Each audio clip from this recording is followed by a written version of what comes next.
بڑی تفصیل فہرست تھی، کم و بیش 34 کے قریب عقائد تھے. ایک پر غامدی صاحب سے ہم نے اصولی نقطہ نظر جانا. غام صاحب فہرست تو مکمل ہو گئی، چند ضمنی اطلاق کی توضیح سوالات بھی آپ کی خدمت میں رکھتا ہوں. اچھا، اس پوری فہرست کو سننے کے بعد ایک عام قاری یہ سوچ رہا ہوگا کہ بہت ساری اس میں ایسی چیزیں ہیں جو ہم آج کل نہیں دیکھتے. مطلب ہمارے ہاں یہ بحث آج کل نہیں ہوتی کہ قرآن جو ہے وہ مخلوق ہے یا قرآن کلام ہے. اسی طریقے سے جبر و قدر کے مسائل، یہ جو فرقے ہیں مختلف.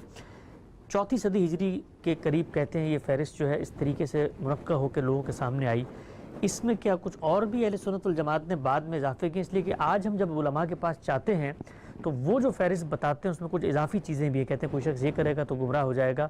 تو اگر تو کوئی عقائد کی فہرست تھی پھر ہونا تو یہ چاہیے تھا نا. عقیدہ تو اللہ نے اگر مقرر کر دیا تو اس کو آگے نہیں بڑھنا چاہیے.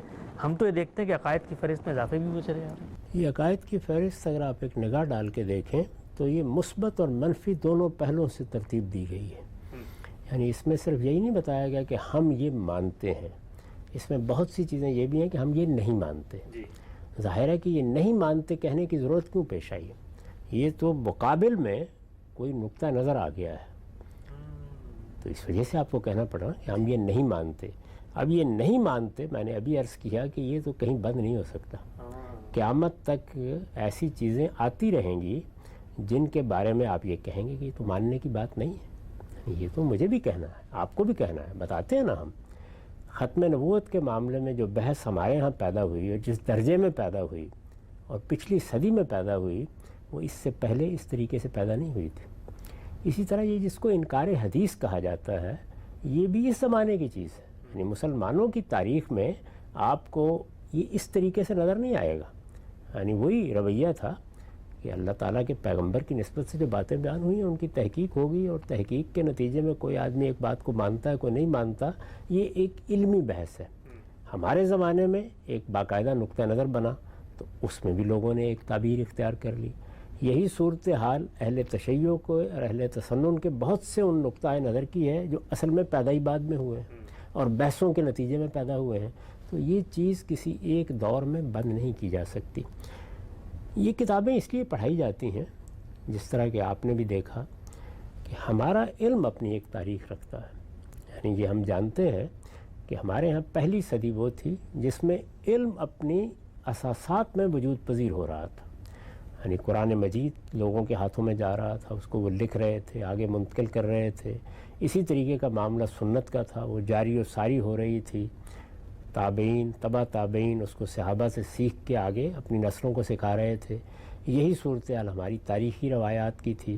تو یہ سب چیزیں وجود پذیر ہو رہی تھیں. دوسری صدی میں آ کر ہمارے علوم کی تدوین شروع ہوئی. یعنی باقاعدہ مصنفین پیدا ہوئے جنہوں نے تنقیح کر کے ان علوم کو ترتیب دینا شروع کیا. اس میں کچھ آلات کے علوم بھی تھے، وہ بھی ترتیب پا گئے. یعنی نحو الگ سے ایک علم بن گیا، صرف الگ سے ایک علم بن گیا، اسی طرح لغت الگ سے ایک علم کے طور پر ترتیب پا گیا. عرب کی تاریخ نے بجائے خود ایک بڑی حیثیت اختیار کر لی. حدیث بھی اسی طریقے سے، تفسیر بھی شروع ہو گئی. تو بے شمار علوم پیدا ہونا شروع ہو گئے. پھر اس کے بعد ان علوم کی اپنی تنقیح کا ایک اور دور آیا. اس میں کوئی 2-3 صدیاں گزری. تو چوتھی 5ویں صدی در حقیقت یہ کہا جا سکتا ہے کہ ہمارے علوم کے منتہائے کمال تک پہنچ جانے کی صدی ہے. اس کے بعد دنیا تو رک نہیں گئی، موجود ہے. تو اس میں چھوٹی چھوٹی چیزیں پیدا ہوتی رہتی ہیں. لیکن اگر آپ غور کر کے دیکھیں تو بالعموم وہ سب چیزیں اصول میں اوپر زیر بحث آ چکی ہیں. یعنی کسی نہ کسی درجے میں، اس لیے کہ انسانی معاشرہ ہے، کوئی نئی نسلیں تو نہیں پیدا ہو گئیں. نئے نئے پہلو ضرور سامنے آتے ہیں، لیکن اصول کی حد تک آپ کو جو کتابیں اس نوعیت کی آپ دیکھتے ہیں ان میں یہ مباحث مل جاتے ہیں. اطلاقی پہلو سے دیکھنا پڑتا ہے کہ اچھا فلاں بات بیان کی گئی تھی تو اس کی کیا نوعیت تھی. تو یہ ایسے ہی رہے گا.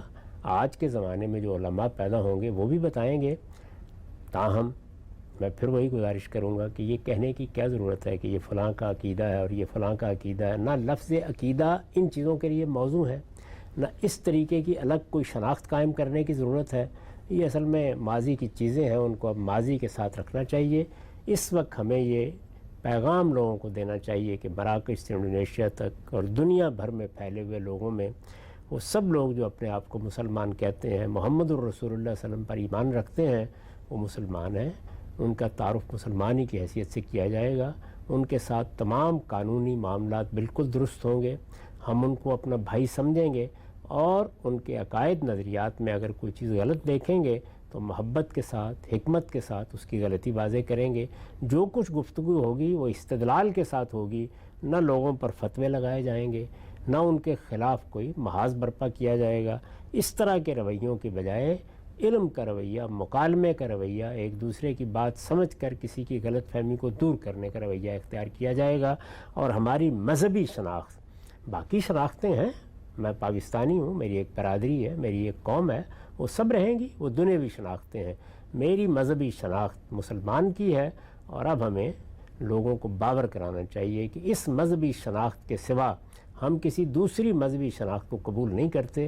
یہ ہمارے باپ ابراہیم کا رکھا ہوا نام ہے، اسی سے ہم اپنا تعارف کرائیں گے اور اسی تعلق کے ساتھ ایک دوسرے کو اپنا بھائی سمجھیں گے. انما المؤمنون اخوہ، سب مسلمان آپس میں بھائی ہوتے ہیں.